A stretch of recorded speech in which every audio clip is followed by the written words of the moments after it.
हाँ जी, तो कैसे हो साहब? उम्मीद करता हूँ ठीक होंगे। तो आज का व्लॉग हमारा थोड़ा-सा तारीख़ी है, थोड़ा-सा नहीं लेकिन बहुत ज़्यादा तारीख़ी है।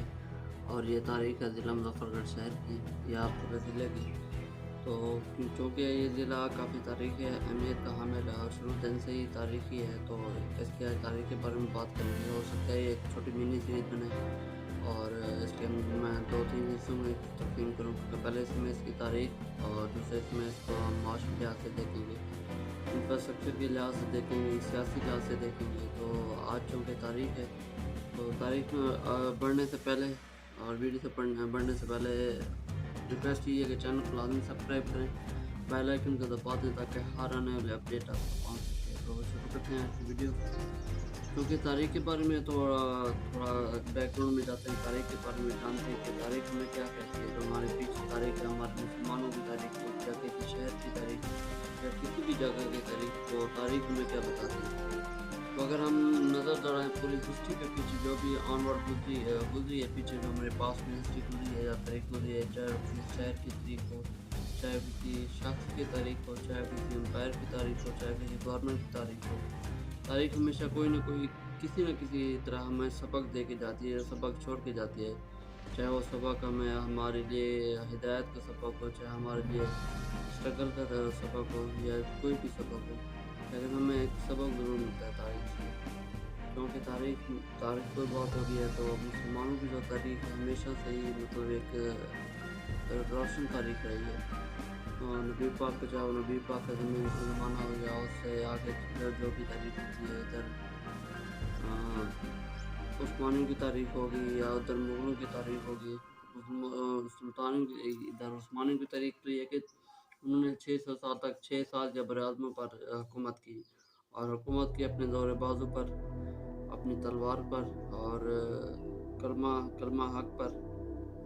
तो जब तक मुसलमानों ने कलमा हक़ बुलंद किया या तलवार उठाई, तो उस वक़्त मुसलमान हमेशा दूसरों पर हुकूमत ही करते आए। तो जब इन मुसलमानों ने तलवार छोड़ दी और पैसे के पुजारी बन गए, तो उस वक़्त महकूम हो गए। तो आज देख लें आप पूरी दुनिया में जितने भी मुसलमान हैं सारे के सारे महकूम हैं। वजह ये है कि पैसे के पीछे भागना शुरू कर दिया है, खुदा की इबादत को छोड़ दिया है या जो क्या जिहाद मुसलमान पहले वक्त में किया करते थे और जिहाद को छोड़ दिया है। तो बढ़ते हैं आज की टॉपिक जानब। तो ज़िला मुज़फ़्फ़रगढ़ की तारीख़ इंडस सिविलाइजेशन से के वक्त ही अहमियत की आमद थी। चूँकि आप सब जानते हैं या आपने कहीं न कहीं पे पढ़ा भी होगा, इंडस सिविलाइजेशन शुरू दिन से ही मुआशी एतबार से मईशी और ज़राई एतबार से बहुत ही मशहूर थी, बहुत ही मतलब एक कह लें मज़बूत सिविलाइजेशन थी। हमने भी अपनी किताबों वगैरह में पढ़ा है शुरू दिन से ही इंडस सिविलाइजेशन का वक्त दौर सुनहरी दौर था। तो उसी दौर से ये जो ज़िला हमारा खित्ता है, ये ज़िला मुज़फ़्फ़रगढ़ का, ये ज़ेरी लिहाज से और जंगलात के लिहाज से बहुत ही अहमियत का हामिल था। तो इंडस सिविलाइजेशन के वक्त था या वैदिक पीरियड का। तो वैदिक पीरियड थोड़ा जान लेते हैं, वैदिक पीरियड है क्या चीज़, इसके बैकग्राउंड में थोड़ा जाते हैं। वैदिक पीरियड बरसीम सब कॉन्टिनेंट जो थे जनूब मशरक़ी हिस्से में जो उस वक्त के मतलब भारतीय आबाद थे और जो सिविलाइजेशन थी उनकी, उसको इंडो पीरियड कहा जाता है। और ये तकरीबन कोई 500 से लेकर 1750 की ईस्वी तक ये वहाँ पे आबाद थे। तो इनको बाद में इंडो आर्यन के नाम से भी जाना लगा। और ये तकरीबन कोई दरिया गंगा के आसपास के 60 एकड़ रकबे पर 60 एकड़ मुरब्बा रकबे पर फैले हुए थे। तो ये काफ़ी जंगजू थे और इनका जो ज़रिया मुआश था वो ये भैंसें वगैरह पालना, बकरियाँ पालना और उनको पाल के ये गुज़र बसर किया करते थे।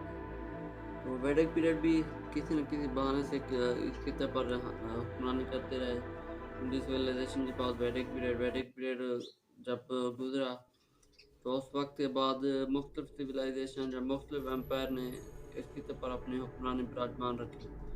तो उसमें सरफ़हरिस्त जो हैं कंबोजास हो गए, दरादास हो गए, पैवरास, यहूदियास, मादरास, ये जो भी सिविलाइजेशन है ये उस वक्त इंडो सब कॉन्टिनेंट में बरसीम सब कॉन्टिनेंट में ये हिंदू की जो सिविलाइजेशन थी, ये एम्पायर थी। उन्होंने भी इस खित्ते पर किसी न किसी तरह से हुक्मरानी की। उसके बाद आ जाते हैं पर्शियन एम्पायर पर। पर्शियन एम्पायर जिसको उस वक्त अचेवमेंट एम्पायर भी कहा जाता था। 331 ईस्वी में जब उसका इस्तीवाल हुआ, तो जो अलेक्जेंडर ग्रेट था, जिसको हम सिकंदर आज़म भी कहते हैं और पूरी दुनिया से सिकंदर आज़म के नाम से जानती है उसको, उसने अपने 50,000 फौजियों की मदद से 331 सदी ईस्वी में पंजाब की जानब मार्च शुरू कर दिया। तो उसके बाद आ जाता है महमूद गजनवी। महमूद गजनवी 1997 में, आप जैसे कि आप जानते हैं, आपने सब में पढ़ा भी होगा, 997 में इधर काबुल को फ़तह किया महमूद गजनवी ने। तो उसने जो अपनी हुकूमत थी उसको पंजाब तक बढ़ा दिया। तो कहने का मतलब कि किसी न किसी तरह से, मतलब उसने भी यहाँ इस खित्ते पर हुक्मरानी की अपनी, इसने महमूद गजनवी ने।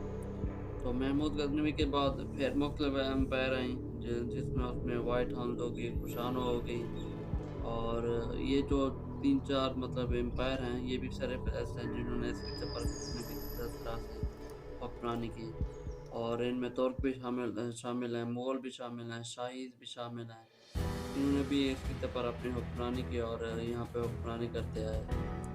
तो उसके बाद मुग़ल सल्तनत और जो दिल्ली में सल्तनत थी, उन्होंने भी इस खित्ते पर अपनी हुक्मरानी की।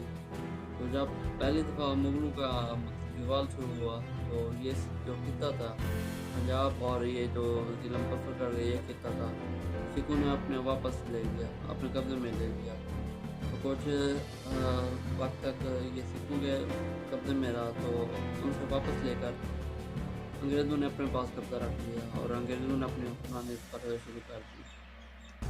तो आप पढ़ते हैं इसकी मतलब मुज़फ़्फ़रगढ़ नाम कहाँ से पड़ा। तो 1794 में जब जो मुल्तान का नवाब था, नवाब मुज़फ़्फ़र खान, तो उसने अपने नाम के मंसूब से, नाम के लिहाज से इसका नाम 1794 में मुज़फ़्फ़रगढ़ था।